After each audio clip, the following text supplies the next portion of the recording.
ஹாப்பிராஜ் படம் பார்த்துட்டு எனக்கு செம்ம ஜாலியாக ஆயிடுச்சு. அப்படியே இப்போ ஒரு ஜாலி மூடில் அப்படியே ஒரு வீடியோ எடுத்துடணும்னு சொல்லிட்டு படம் வந்து அவ்வளோ உற்சாகத்தை கொடுத்துச்சு. ஜெய் பிரகாஷோட ஆக்டிங் வந்து மனுஷனை தோற்றத்தை வச்சு எடை போடாதீங்க, அதுதான் அதோட மைய கருவும் தான், அவங்க சொல்ல வர மெசேஜும் தான். படத்தில் ஃபஸ்ட்டு ஷார்ட்டில் வர அந்த லொக்கேஷன் இருக்குல்ல, அது எனக்கு ரொம்ப பிடிச்சது, சூப்பராக இருந்துச்சு அதோட இது எல்லாமே. செகண்ட் ஹாஃபில் அவங்க அம்மா வந்து சென்னைக்கு வந்தப்புறம் அவங்களோட சில போர்ஷன்ஸ் ஒன்று இருக்கும், அவங்க என்ஜாய் பண்ணுற ஒரு 10 minutes ஆஃப் போர்ஷன் இருக்குது, அவங்களுக்கு பிடிச்சதெல்லாம் பண்ணுற ஒரு இது, அது வந்து ரொம்ப நல்லா இருந்துச்சு. அது பார்க்க தோற்றத்தை வச்சு யாரையும் எடை போடாதீங்க, மனிதர்களாக பாருங்கள், அவங்களோட கேரக்டர்ஸை வச்சு பாருங்கள். அதே மாதிரி கிராமத்துலேருந்து ஒருத்தர் சிட்டிக்கு வரானா அவனை ஏன் நம்ம இலக்காரமாக பார்க்கணும், அது நம்மளோட மைண்ட் செட் இருக்குல்ல. ஸோ அது என்னமோ எனக்கு வந்து சரின்னு தான் பட்டுச்சு. அப்படி இருக்கக்கூடாது. அதை வந்து ஒரு சீரியஸான ஒரு விஷயமா எடுத்து ஒரு படம் பண்ணியிருந்தாங்கன்னா இன்னுமே நல்ல படமாக அது வந்திருக்கும். அதுக்கான மெயின் கோர் அதில் இருக்குது. மைண்ட்லேயே நிற்க மாட்டேங்குது. ஏன்னா அது பார்க்குறப்பே நம்ம வந்து வெளியே வந்துடுறோம், எங்கே போகுது என்ன பண்ணுறானுங்க எதுவுமே நம்மளுக்கு வந்து புரிய மாட்டேங்குது. ஹீரோயின் வந்து ஹீரோவை லவ் பண்ணுறதுக்கு ஒரு காரணம் சொல்லுவாங்க, அவர்கிட்ட ஒரு பயங்கரமான டேலண்ட் இருக்குன்னு. அந்த டேலண்ட் என்னன்றதை நம்மளுக்கு சொல்லணும்ல, அதில் கன்வே ஆகலை. முதல்ல ஹீரோ வந்து எங்கள் அப்பாவை எங்கள் அம்மாவையும் மறைக்கணும்னு நினைப்பார், ஃபேமிலியை மறைக்கணும்னு நினைப்பார். அதுவே ஏன்னு தெரில. பாட்டு ஒன்று வருது, ஆடினே இருப்பேன், ஆடினே இருப்பா, யார்ப்பா ஒன்று கேட்குறேன், ஆடினே இரு, என்ன இப்போ நீ ஆடினே தான் இரு. சூப்பராக இருந்துச்சு ப்ரப்போஸ்.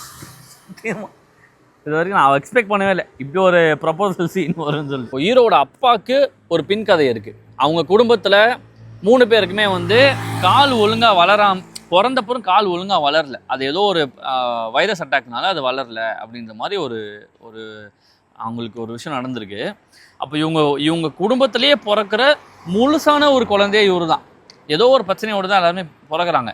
முழுசான சென்ஸ் கை கால்லாம் ஒழுங்காக ஒரு ஆரோக்கியமான குழந்தையே இவர் தான். அந்த விதத்தில் இவர் வந்து அவங்க ஃபேமிலிக்கு ஒரு ஸ்பெஷல் சைல்டு. அப்போது நீ யார் உன் கண்ணுக்கு அவன் வந்து குறைவுள்ள ஒரு ஆளாக தெரியலாம், ஆனால் அவங்க ஃபேமிலிக்கு அவன் ஒரு பெரிய ஒரு பொக்கிஷம் மாதிரி முழுசாக ஒருத்தன் எனக்கு பிறந்திருக்கான்ற ஒரு இது இருக்குல்ல, அது ரொம்ப நல்ல விஷயமா தெரிஞ்சுது. இப்போ இந்த மேட்ரை அப்படியே எடுத்து நீங்கள் ஒரு பேரா ஒலிம்பிக்ஸ் கதையில் வைக்கிறீங்கன்னு வச்சுக்கோங்களேன், இது சூப்பராக இருக்கும், அப்படி ஒர்க் அவுட் ஆகிருக்கும். ஏன்னா கதையில் நல்ல கதை தான், நல்ல எமோஷன் இருக்குது. அவங்க அப்பா கிட்டேயும் அந்த எமோஷன் இருக்குது. அப்புறம் மனிதர்களை வந்து ஜட்ஜ் பண்ணாதீங்கன்னு சொல்கிற நல்ல விஷயமும் இருக்குது. அதை எடுத்துகிட்டு இவங்க ஒழுங்காக பண்ணியிருக்கலாம். நடுவில் டேரக்டர் எங்கேயோ ஒரு இடத்துல மிஸ் ஆகிட்டு அவர் சீன்ஸ் எல்லாம் அதை நோக்கி போகல, கதை கருவை நோக்கி சீன்ஸ் எங்கெங்கேயோ போகுது. அந்த குழந்தையா இருக்கப்போ அந்த குழந்தைய வளர்க்குற போர்ஷன்ஸ் இருக்குல்ல, ஒரு சாங் ஒன்று வருது, அந்த மாண்டேஜஸுமே ரொம்ப நல்லா இருந்துச்சு. அதுக்கப்புறம் அவங்க பெங்களூர் வந்துடுவாங்க, பெங்களூர் வந்தப்புறம் அவங்க சில விஷயங்கள்லாம் எக்ஸ்ப்ளோர் பண்ணுவாங்க, அந்த விஷயமும் ரொம்ப ஃபன்னாக இருந்துச்சு. அவங்க எக்ஸ்ப்ளோர் பண்ணுற விஷயம் வந்து ரொம்ப நல்லதாகவும் இருந்தது. அவங்க வந்து பார்க்கட்டுமே புதுசாக வந்துட்டு அவங்களும் அதை அடாப்ட் பண்ணிக்கணும் ஆசைப்பட்றாங்க, அடாப்ட் பண்ணிக்கவும் செய்கிறாங்க, ஈஸியாக அதை அக்செப்ட் பண்ணிக்கிறாங்க. அவரோட ஆக்டிங்கே அந்த பக்கம் வந்து நாங்கள் யார் அப்படின்றத வந்து சொல்கிறப்போ அவரோட ஆக்டிங்குமே ரொம்ப நல்லா இருந்துச்சு. என்றைக்குமே நீ எங்கேருந்து வரையோ அதை மறந்துடாத அப்படின்ற விஷயத்த சொல்கிறாங்க.